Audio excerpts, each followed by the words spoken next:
You thought the first few dates were perfect. The connection felt real. The conversation just flowed. And for the first time in a long time, you felt that little spark of excitement about where things could go. He said all the right things. He made you laugh. He even texted you right after the last date to say what an amazing time he had.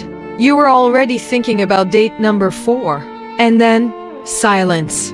A complete vanishing act. He just disappeared.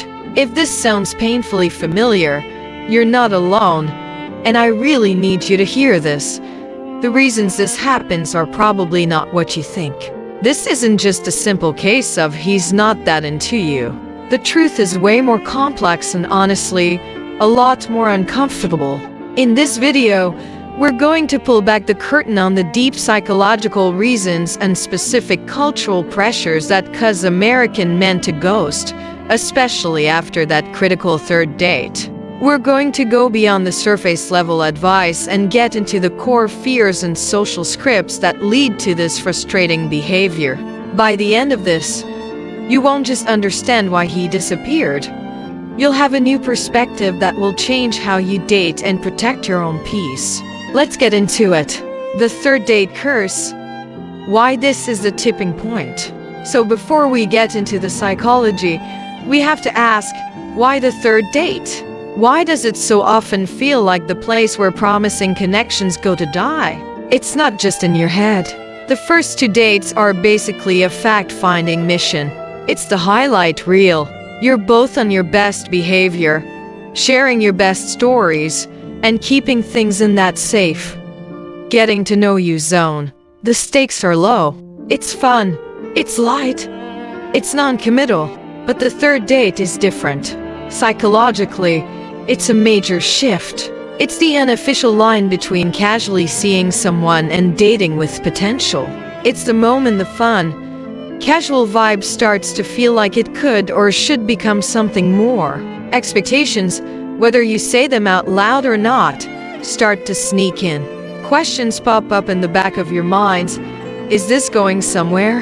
Do I see a future here? Am I ready to stop talking to other people and invest my energy in this one person? This is the tipping point. The third date is where the idea of a relationship meets the reality of one. For a lot of American men, this is exactly where a ton of underlying anxieties and cultural baggage gets triggered. It's not just a fun night out anymore. It's a potential life decision, no matter how small.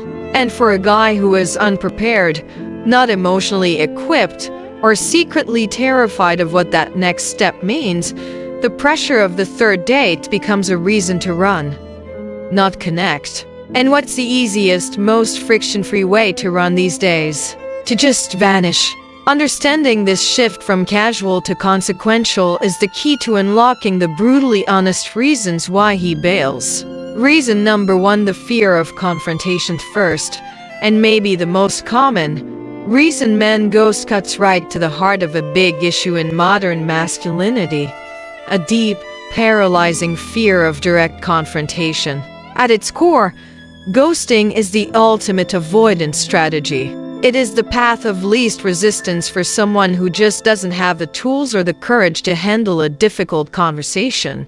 Let's break this down. From a young age, many American men are taught a very limited emotional script.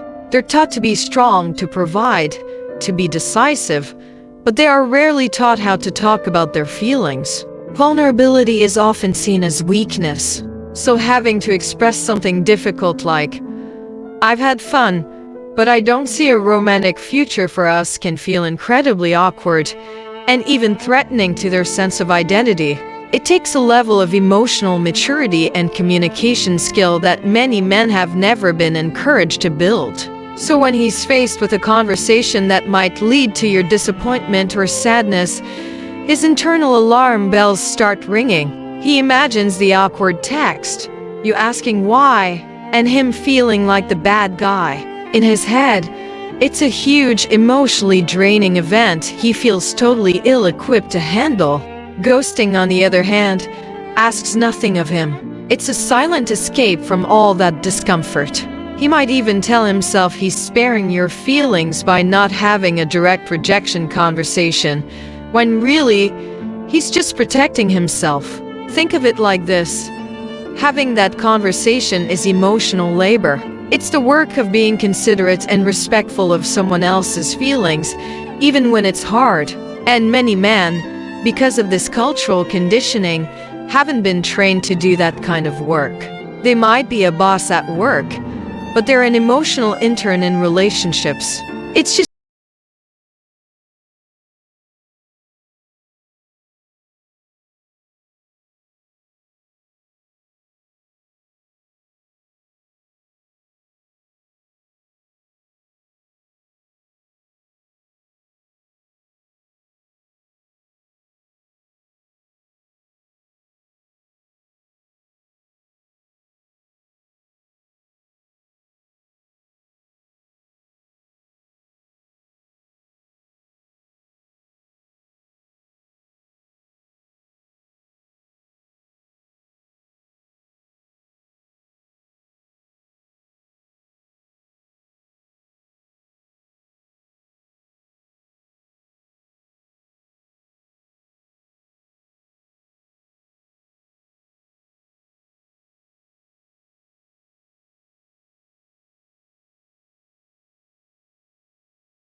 your answer. Reason number 2, the paradox of choice and fear of settling. Second reason is a uniquely modern problem, supercharged by American culture and dating apps, the paralyzing mix of the paradox of choice and a huge fear of settling.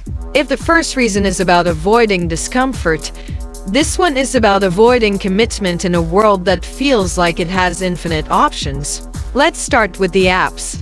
Apps like Tinder, Hinge, and Bumble have totally changed how we meet, but they've also rewired our brains. They work like a human catalog, a buffet of endless potential partners just a swipe away. This creates a powerful mental trap known as the paradox of choice. The idea, made popular by psychologist Barry Schwartz, is that while we think more options are better, too many choices actually lead to anxiety and less satisfaction with whatever we end up choosing. For a guy on a dating app, this is his daily reality. He's likely juggling chats with multiple women at once. Even if he's on a great third date with you, a part of his brain is buzzing with anxiety. She's great, but is she the best? What if that woman I matched with yesterday is more adventurous? What if there's someone funnier or prettier just a swipe away? This creates a culture where connections feel disposable because there's always a line of replacements waiting in his pocket. It makes it feel like no big deal to just walk away. This gets amplified by a deep American cultural belief in always optimizing and never settling. We're pressured to have it all and make the best choice in everything, and now that applies to our partners. The idea of settling is seen as the ultimate failure. After 3 dates, things start getting real. The idea of being exclusive with you means he has to consciously shut the door on all those other possibilities. For a guy caught in the paradox of choice, this feels like a huge risk. The fear of missing out FOMO becomes overwhelming. He starts looking for flaws in you, not because they're real deal breakers, but as an excuse to keep his options open. Maybe you mention you don't love hiking, and he thinks, well, my perfect woman would love hiking. Maybe I should keep looking. It's not really about you. It's about his addiction to the potential of what else is out there. Consider David, who has been on 3 dates with Emily. They have amazing chemistry. But David is also talking to 3 other women on Hinge. After his 3rd date with Emily, the pressure builds. He knows she's expecting to hear from him. Instead of choosing, he freezes. The fear that choosing Emily means losing out on some perfect match with another woman is too much. So he does the one thing that lets him avoid the decision. He ghosts. He goes back to the safety of the swiping screen, where every option is still alive and no choice has to be made. His ghosting isn't a verdict on you. It's a symptom of his own decision paralysis, amplified by a dating culture that tells him a better option is always one swipe away. Reason number 3. His unconscious attachment style. No, we have to go a little deeper. Beyond culture and technology, there's often a powerful, invisible force at play that decides how a man responds to getting closer. His attachment style. For many guys who ghost right when the connection starts to feel real, the culprit can be an avoidant attachment style. So what does that mean? Attachment theory says that our first bonds with our parents create a blueprint for how we connect with people as adults. A securely attached person is comfortable with intimacy. They see connection as safe and good.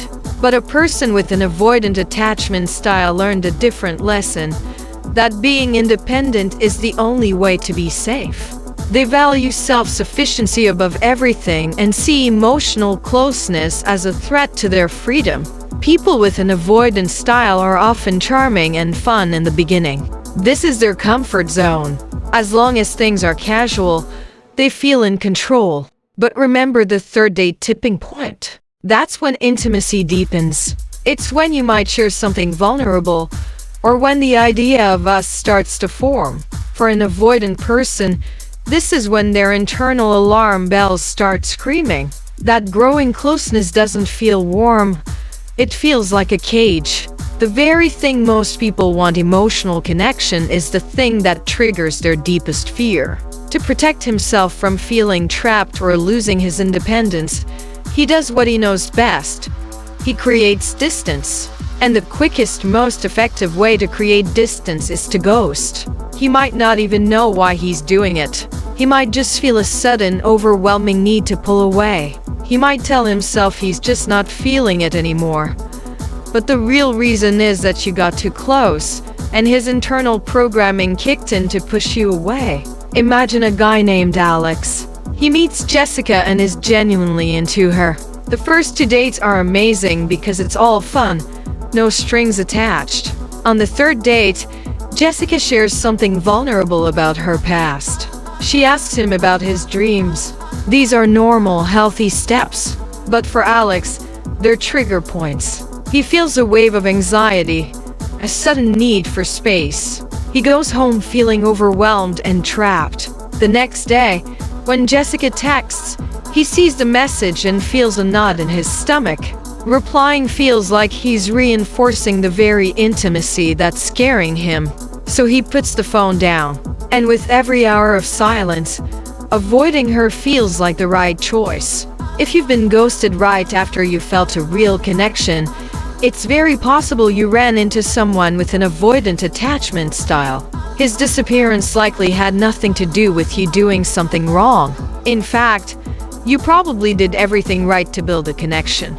Your success at creating intimacy was the very thing that triggered his retreat. Reason number 4, the technology problem. While a guy's personal psychology is a huge piece of the puzzle, we can't ignore the world that modern dating happens in. The technology itself, the apps, the texting has created a culture that strips the humanity out of our interactions, making ghosting feel almost normal. Think about the difference between breaking up with someone you met through friends versus someone from an app. In the first scenario, there's social accountability. If you treat that person badly, your friends will hear about it. Your reputation is on the line. That social pressure forces a basic level of respect.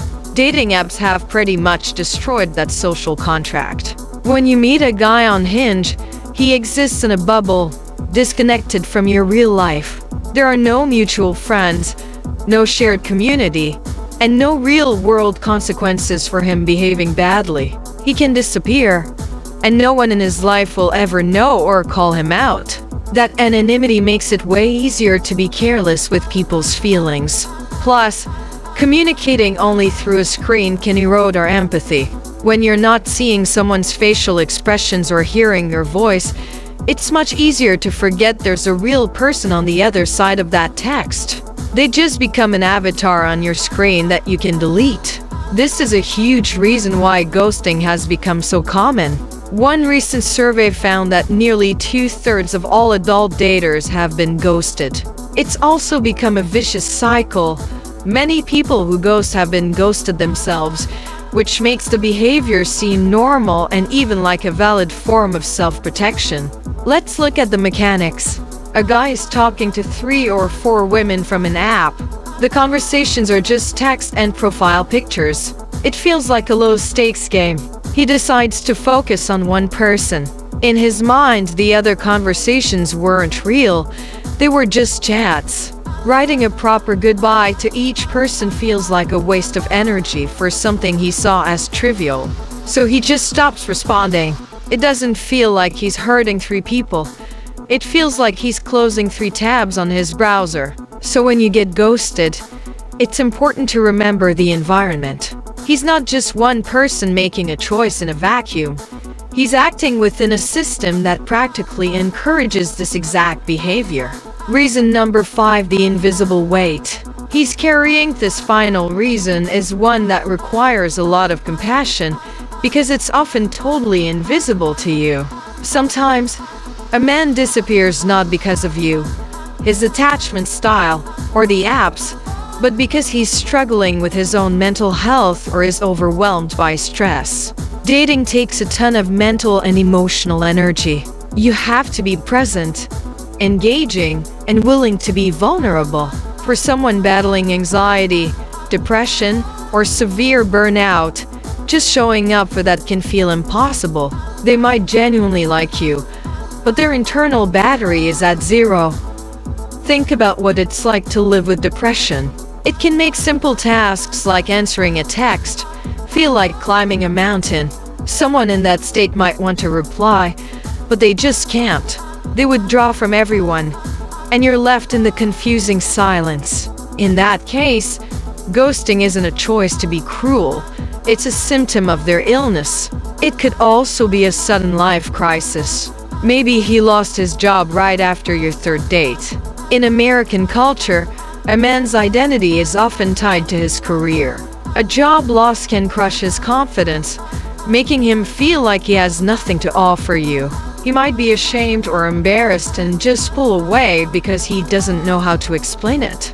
It could be a family emergency or a health scare that's taking up all his emotional energy. In these situations, his silence is about his own private battle. He isn't thinking about how his disappearance affects you because he's in survival mode.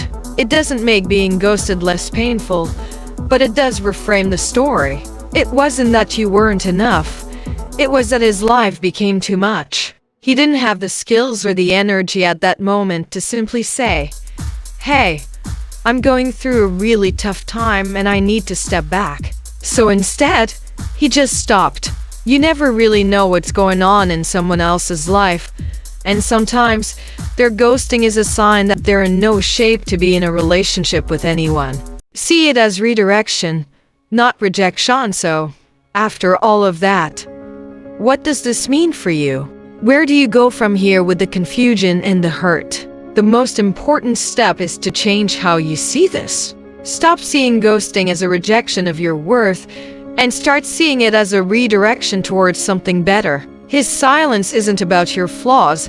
It's a loud and clear statement about his own limits. Think about what his silence actually told you. He showed you he can't handle difficult conversations. He showed you he's likely emotionally unavailable and trapped in a pattern of avoidance that would have hurt you even more down the line. He showed you that he might be so paralyzed by dating app options that he can't truly commit to one person. He showed you he doesn't have the basic communication skills for a healthy partnership. And let me ask you, would you really want to build a future with a man who disappears when things get real? Do you want a partner who avoids conflict at all costs, leaving you to handle everything hard by yourself? The answer is no. In a strange and painful way, the man who ghosts you is giving you a gift. He is filtering himself out of your life. He is showing you his red flags early, before you invest months or years in someone who is incapable of meeting you where you are. He did you a favor. He cleared the space for someone who is emotionally available, who does have the courage to communicate, and who is ready to choose you. The pain of being ghosted is real, and you're allowed to feel hurt and confused. Feel it, but don't let it plant a seed of self-doubt. Don't let his weakness become your insecurity. You are not a problem to be solved. You were just a person looking for a real connection with someone who, for his own reasons, couldn't give it to you. Let his silence be all the closure you need. Let it be the sign that he wasn't your person. Your person won't leave you wondering. Your person will communicate, even when it's hard. Your person will choose you. His ghosting didn't close a door. It just opened the path to finding someone who will. Navigating dating today can be so tough, but understanding these deeper dynamics is the key to protecting your heart. If this resonated with you and you want to learn more about how to spot the signs of a healthy, available partner, make sure you subscribe and hit that notification bell. And because I want you to feel as empowered as possible, I've put together a free guide called The 3 Green Flags to Look For on the First 3 Dates. It will help you spot the signs of a secure, communicative partner early on. You can grab it for free using the link in the description. Finally, I'd love to build a community here, so please share your own experiences in the comments. Have you been ghosted after a few great dates? Reading each other's stories helps us all feel less alone. Thanks for watching, and remember, you deserve clarity, communication, and a love that shows up.